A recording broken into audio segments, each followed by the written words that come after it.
अल्लाह जल्ल शान अपने एक बंदे को बुलाएंगे जिसको माफ करना अल्लाह का मकसूद होगा। अल्लाह गिनवाएंगे कि तुमने ये भी गुनाह किया था, फिर दोबारा गिनवाएंगे तुमने ये भी किया था, फिर तुमने ये भी किया था। वो सोचेगा कि तो आज तो मैं गया काम से, मेरी तो बचाव की कोई सूरत नहीं है, मेरे तो बचने की कोई सूरत नहीं। सारे करतूत अल्लाह गिनवा कर रख देंगे। फिर कहेगा कि वो गर्दन झुका लेगा, अब अपनी पकड़ उसकी यकीनी होगी। अल्लाह फरमाएंगे जब मैंने दुनिया में तेरी पर्दादरी नहीं की, तेरे गुनाह लोगों पर अफशा नहीं की, तो आज मैं कैसी तेरी पर्दादरी करूं।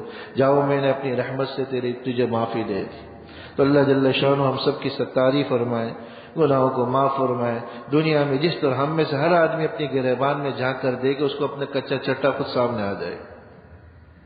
ये जाहिरी लिबादा कुछ है, अंदरूनी खाना कुछ, दस्तार, टोपी, पगड़ी सब कुछ है, लेकिन हर आदमी को अपना पता अपनी गिरबान में झांक कर चलता।